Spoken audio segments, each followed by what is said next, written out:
ନମସ୍କାର। ଯଦି ଆପଣଙ୍କ ନାଁରେ କିଏ କହୁଛି ନା ପଛରେ ସେ ଆପଣ ଖୁସି ହେଇଯାଆନ୍ତୁ, ସେ ଆପଣଙ୍କୁ ଇର୍ଷା କରୁଛି। କାହିଁକି?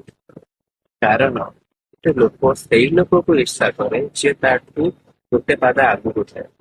ଯିଏ ଭଲ ଥାଏ ଲୋକମାନେ ତାକୁ ଇର୍ଷା କରନ୍ତି, ଯିଏ ଅଧିକ ପୋଜିସନରେ ଥାଏ ଲୋକମାନେ ତାକୁ ଇର୍ଷା କରନ୍ତି। ଆପଣଙ୍କ ଭିତରେ କିଛି ଭଲ ଗୁଣ ଅଛି ମାନେ ଯୋଉଟା କି ସେଇ ଲୋକ ପାଖରେ ନାହିଁ। ଆପଣଙ୍କ ପାଖରେ କିଛି ଏକ୍ସଟ୍ରା କ୍ୱାଲିଟିସ୍ ଅଛି ଯୋଉଟା କି ସେଇ ଲୋକ ପାଖରେ ନାହିଁ। ତ ସେଥିପାଇଁ କି ସିଏ ଆପଣଙ୍କୁ ଇର୍ଷା କରୁଛନ୍ତି। ସେଥିରେ ଆପଣ ଦୁଃଖ ପ୍ରକାଶ କରନ୍ତୁନି। ଆପଣଙ୍କୁ ଆପଣଙ୍କୁ ଭଗବାନ ନା ସ୍ପେଶାଲ କରିକି ତିଆରି କରୁଛନ୍ତି। ତ ସେଇଥିପାଇଁ କି ନିଜ ଭିତରେ ଆହୁରି ଭଲ ଗୁଣକୁ ଆଡ୍ କରନ୍ତୁ। ନିଜର କ୍ୱାଲିଟିକୁ ଆହୁରି ଏନହାନ୍ସ କରନ୍ତୁ।